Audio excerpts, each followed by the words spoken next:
Hello dear students, welcome back in your own class, Sync Science classes associated with PCB classes. Actually, in this time we are discussing about the pedigree, and in the last video we also discussed about the pedigree, and today we also discuss some more questions related with the pedigree. And the first question is, actually यहाँ पर आपको एक pedigree chart दे रखा है.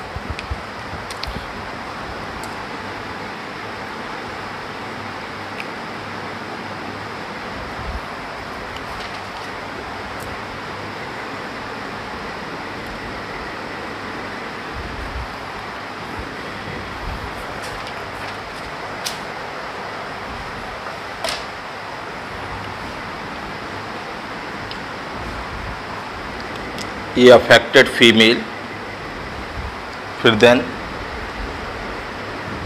ये affected boy,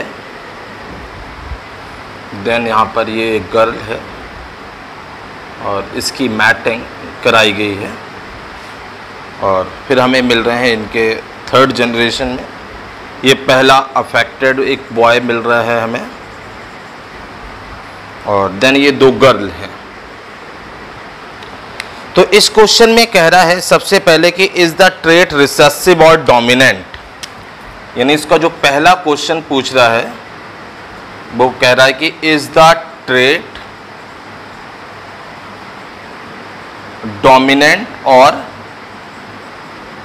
recessive, कि जो trait है वो डोमिनेंट है या रिसेसिव है.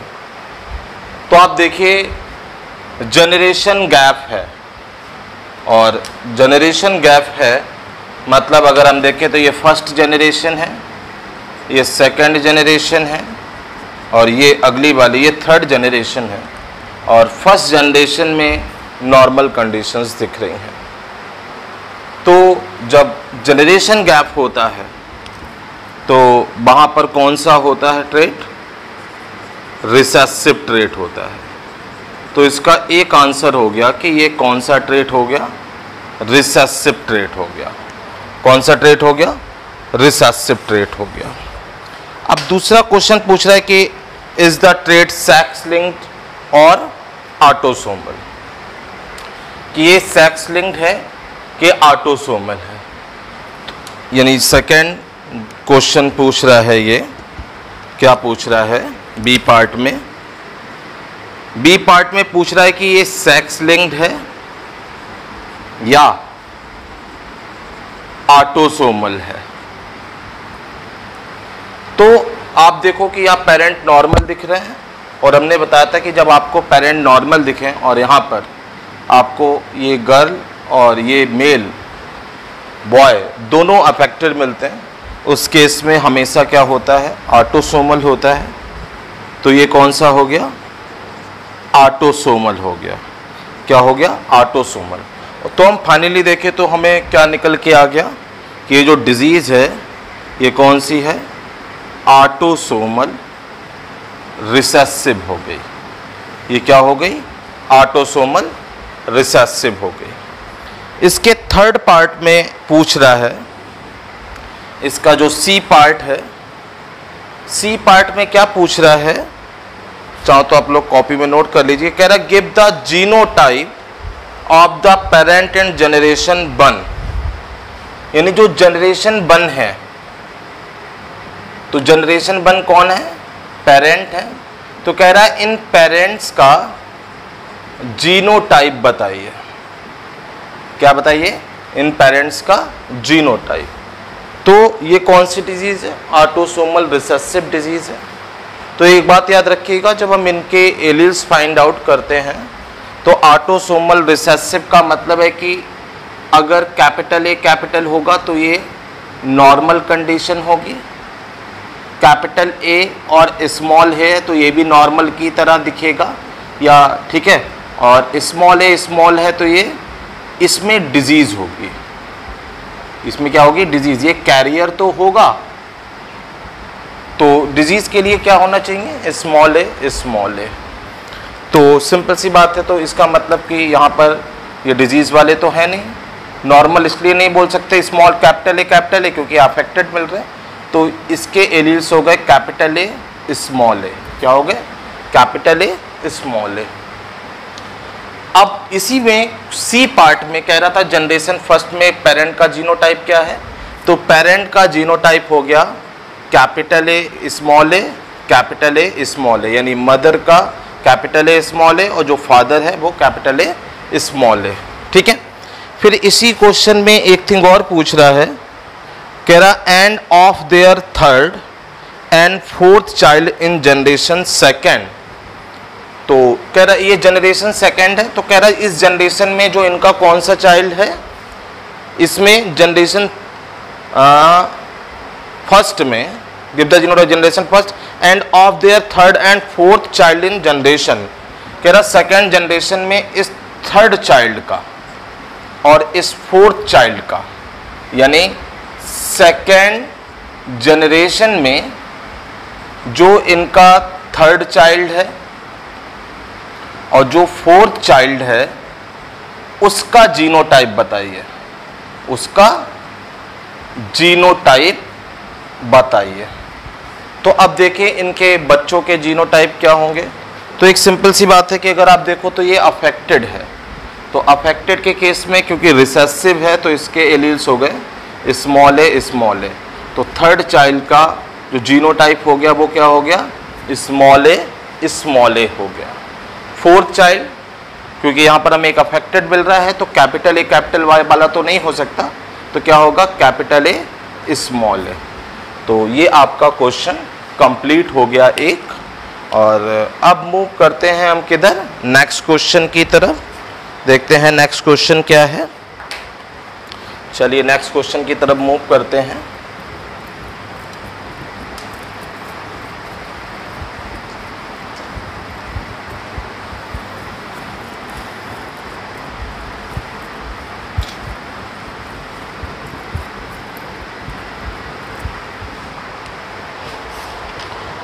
फिर से आपको कह रहा है कि study the given pedigree chart and answer the questions that follow. यहाँ पर एक इन्होंने चार्ट दे रखा है पेडिग्री, ड्रॉ कर लेते हैं उसको। सबसे पहले उसको ड्रॉ कर लेते हैं फिर आगे बढ़ते हैं। तो एक इन्होंने कपल लिया है जिसमें ये मेल क्या है? अफेक्टेड है।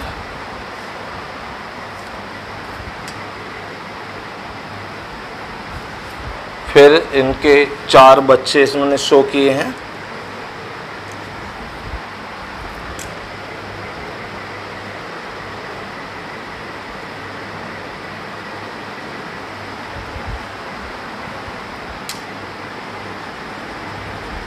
और इन्होंने इसकी मैरिज कराई है और इनसे इनके 3 बच्चे हुए हैं। ये जो गर्ल है वो अफेक्टेड मिल रही है और ये नॉर्मल मिल रहा है और ये नॉर्मल मिल रहा है। अब क्वेश्चन क्या पूछ रहे हैं भाई? रिसेसिव या डोमिनेंट? पहला क्वेश्चन कि ये रिसेसिव है या डोमिनेंट। तो जनरेशन गैप नहीं है, इस जनरेशन में भी डिजीज है, इस जनरेशन में भी डिजीज है, इस जनरेशन में भी डिजीज है। तो इसका आंसर हो गया क्या? ये डोमिनेंट है। फिर हमसे पूछ रहा है कि ये जो ट्रेट है वो सेक्स लिंक्ड है या ऑटोसोमल है। इसके बी पार्ट में पूछ रहा है कि ये सेक्स लिंक्ड है या ऑटोसोमल है। सेक्स लिंक्ड है या ऑटोसोमल। तो अगर आप यहाँ से देखोगे तो ये यहाँ तक सेक्स लिंक लग रही है। ये फर्स्ट जनरेशन, ये सेकंड जनरेशन और ये थर्ड जनरेशन। कैसे? यहाँ पर ये मेल अफेक्टेड है और यहाँ से हमें क्या मिल रहा है? ये मेल भी अफेक्टेड मिल रहा है और यहाँ फीमेल भी अफेक्टेड मिल रही है। तो इस कंडीशन में इतनी 2 जनरेशन में तो ये सेक्स लिंक की तरह दिखाई पड़ रही है।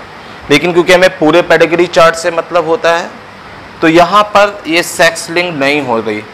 क्योंकि यहाँ पर मेल नॉर्मल है और फीमेल अफेक्टेड है। तो अगर फीमेल अफेक्टेड है तो हमेशा अगर सेक्स लिंक्ड होती है, याद रखिएगा कि अगर हम इसको देखें तो अगर ये सेक्स लिंक्ड होती तो सेक्स लिंक्ड में अगर फीमेल अफेक्टेड होती है और मेल नॉर्मल होता है तो उनके लड़के हमेशा अफेक्टेड मिलते हैं। सेक्स लिंक्ड में अगर फीमेल अफेक्टेड है और मेल नॉर्मल है तो उनसे होने वाले लड़के सारे के सारे क्या होते हैं, अफेक्टेड होते हैं और फीमेल कैरियर होती हैं। लेकिन आप यहाँ देखो तो ये फीमेल अफेक्टेड मिल रही है, जबकि जो उनके बॉयज़ हैं, जो मेल हैं, वो नॉर्मल हैं। तो इसका मतलब ये सेक्स लिंक्ड नहीं है। तो ये कौन सी हो गई, ऑटोसोमल हो गई। कौन सी हो गई, ऑटोसोमल। तो फाइनली डिजीज हमने फाइंड आउट कर ली टोटल क्या, कि ये क्या हो गई, ऑटोसोमल डोमिनेंट हो गई। क्या हो गई, ऑटोसोमल डोमिनेंट। अब डोमिनेंट है तो डोमिनेंट के केस में कैपिटल ए अफेक्टेड होता है। कैपिटल ए अफेक्टेड होता है। Capital A small a carrier होता है और स्मॉल ए नॉर्मल होता है। ठीक है, तो अब हम देखें तो हमसे इसमें आगे क्या पूछ रहा है, कह रहा है give the genotype of the parent shown in generation 1। यानी इनका क्या पूछ रहा है, इनका जीनोटाइप पूछ रहा है। इनका जीनोटाइप और इनका जीनोटाइप।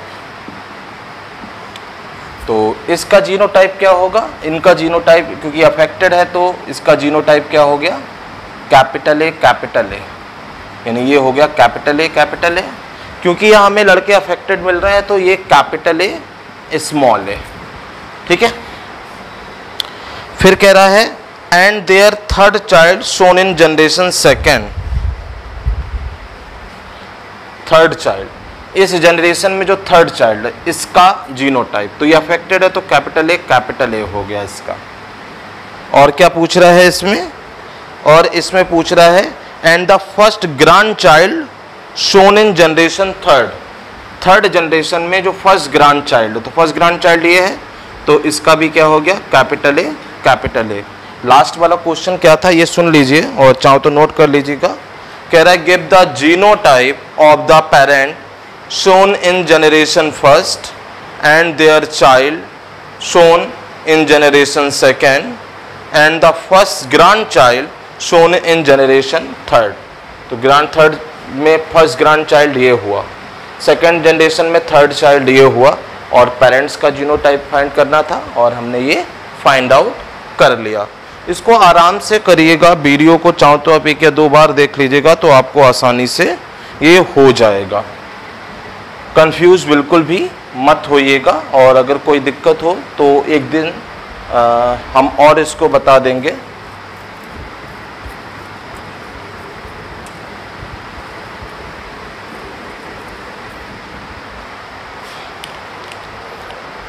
फिर नेक्स्ट है, कह रहा है क्वेश्चन नोट करिएगा साथ में आप लोग। कह रहा है हीमोफीलिया इज आ, नोट करिए, कॉपी निकाल लीजिए अगर नहीं निकाली है तो। Haemophilia is a sex linked recessive disorder of humans. The pedigree chart given below, the pedigree chart given below shows the inheritance of hemophilia in a female। अब haemophilia बोल दिया तो क्लियर हो गया ये सेक्स लिंक्ड रिसेसिव डिजीज है। Study the pattern of inheritance and answer the question given. Study the pattern of inheritance and answer the questions given. तो इसका पेडिग्री चार्ट ड्रॉ कर लेते हैं हम। सबसे पहले ये कपल दिया हुआ है और फिर इनके बच्चे बनाए हैं, बना लेते हैं इनको हम। ये है और इसकी मैरिज करा रखी है इन्होंने और इनके बच्चे भी बना रखे हैं। एक बॉय है और ये अफेक्टेड है और ये बॉय है नॉर्मल। फिर एक लड़का ये अफेक्टेड मिला है, फिर इनको क्या मिला है, इन्होंने 3 बच्चे हैं इनके और एक बॉय है, और ये नॉर्मल है, ये गर्ल है इनकी, और इस वाली गर्ल की इन्होंने मैरिज करा रखी है। और आगे देखते हैं, आगे इन्होंने करा रखा है, इनके 3 बच्चे गर्ल, और ये मेल अफेक्टेड मिल रहा है, ये फीमेल है, और इसका इन्होंने मैटिंग कराई है लेकिन बच्चे नहीं दे रखे हैं। तो ये पेडिग्री चार्ट आप लोग लिख लीजिए, बना लीजिए, और इसको बनाने के बाद पॉज करके बना लीजिए, फिर हम क्वेश्चंस बोल देंगे। इसका पहला क्वेश्चन कह रहा है कि give the possible genotype of the member 4, 5 and 6 in the pedigree chart. तो सबसे पहले नंबरिंग कर लेते हैं। तो 1, 2, 3, 4, 5, ठीक है, 6, 7, 8, 9, 10, 11, 12, 13, 14, 15। जब हम काउंटिंग करते हैं पेडिग्री एनालिसिस में, तो जो मैरिज हो चुकी होती है उनको भी हम काउंट करते हैं, ठीक है। तो इसलिए ये मत सोचिएगा कि इसकी तो शादी हुई है इसको काउंट नहीं करेंगे, इसको काउंट करेंगे। और पहला क्वेश्चन कह रहा है कि give the possible genotype of the member, give the possible genotype of the member 4, 5 and 6। इसका जीनोटाइप पूछ रहा है, इसका जीनोटाइप पूछ रहा है, इसका जीनोटाइप पूछ रहा है। क्योंकि ये डिजीज कौन सी है, हीमोफीलिया है, तो एक बात तो हमें क्लियर हो गई कि सेक्स लिंक्ड रिसेसिव डिसऑर्डर है। कौन सा डिसऑर्डर है, सेक्स लिंक्ड रिसेसिव डिसऑर्डर है। और अगर ये सेक्स लिंक्ड रिसेसिव डिसऑर्डर है, तो अगर यहां पर हम लिखें सेक्स लिंक्ड रिसेसिव डिसऑर्डर में, तो सेक्स लिंक्ड रिसेसिव डिसऑर्डर में क्योंकि यहाँ अफेक्टेड मिल रहा है, तो ये फीमेल इनकी क्या हो गई, कैरियर हो गई। क्या हो गई, कैरियर। तो इस वाले का हो गया, 4th वाले का XCX।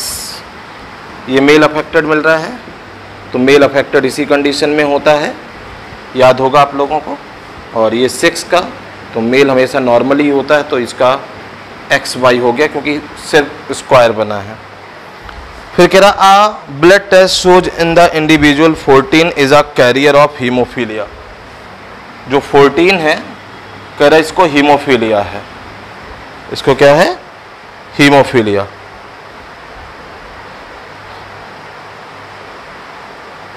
The member 15 has recently married the member number 14, और 15 की मैरिज 14 से हुई है। तो कह रहा what is the probability that the first child will be a haemophilic male, कि अगर इनका लड़का हो तो उसके हीमोफीलिया के चांसेस कितने होंगे। तो सिंपल सी बात है कि ये हीमोफीलिया है, तो इसको ये कैरियर होगी, और मेल कैसा है, नॉर्मल है। तो अगर आप इनके लड़कों का रेशियो देखो तो 2 टाइप के एलील बनेंगे, XCX, और यहाँ से हम बाई ले लें, सिर्फ X को नहीं ले, लड़कों की बात चल रही है, तो XC बाई और X बाई, तो 50% अफेक्टेड और 50% नॉर्मल। तो अब क्वेश्चन सुन लीजिए, कह रहा था कि एक ब्लड टेस्ट किया गया जिसमें 14 को हीमोफीलिया पाया गया, जिसकी शादी 15 मेंबर से कराई गई।